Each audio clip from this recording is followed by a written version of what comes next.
তাদের আবেদনটা আমরা টিউন সবার সাথে আলোচনা করে গ্রহণ করে ফেলেছি যে 2021-এ যারা আবেদন করেছে, 22-এ যারা আবেদন করেছে, সকলের আবেদন গ্রহণযোগ্য। সাবেক এবং বর্তমান সবাইকে দেওয়ার জন্য সিদ্ধান্ত গৃহীত হয় এবং অনতিবিলম্বে রেজুলেশন করে সভাপতিতে অনুমোদন করে ঢাকা পাঠানোর সিদ্ধান্ত ফাইনাল, সকল কমিটি উপস্থিত।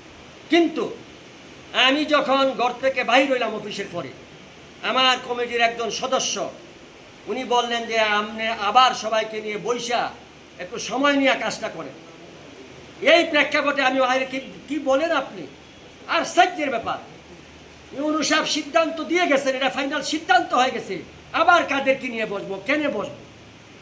এই তর্কাতর্কির কারণে তারা রাগান্বিত হয়ে গেছে। রাগান্বিত হয়ে আমি বললাম যে আমি একটু রাগ করলাম, তোমরা এই মাদ্রাসা উন্নয়ন হইতে দেও না, যে কোনো নিয়োগ বন্ধ করার খালি প্রক্রিয়া করো। এই বিতর্ক হওয়ার পরে তারা এটা নেটে ছেড়ে দিয়েছে।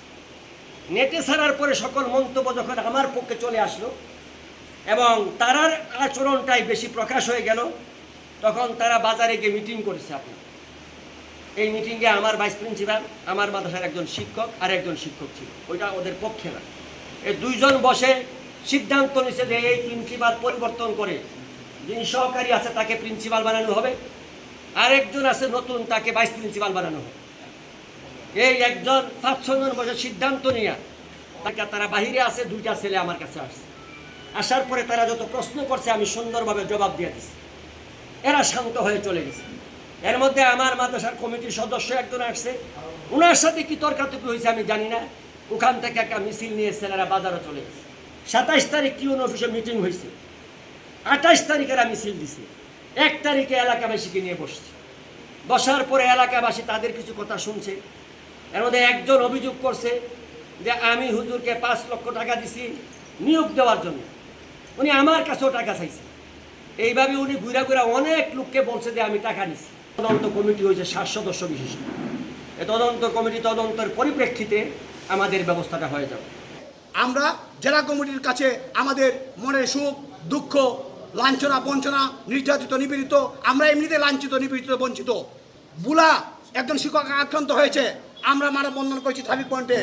আজকে দরবাজার আক্রমণ করছে, আমরা ট্রাফিক পয়েন্টে মানববন্ধন করেছি। আমরা কিন্তু কোনোদিনও কোনো পিছিয়ে পড়ি নাই। রাষ্ট্রপক্ষের থেকে একটি প্রজ্ঞাপনও জারি হয়েছে যে এই জোরপূর্বক পদত্যাগ করানো যাবে না, শিক্ষকদেরকে হয়রানি করা যাবে না।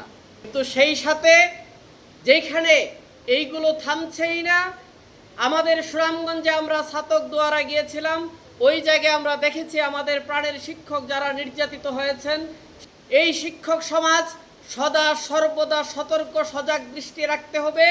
আমার একটি প্রতিষ্ঠানের প্রধান, একটি প্রতিষ্ঠানের কোনো শিক্ষক যেন হয়রানির শিকার না হয়।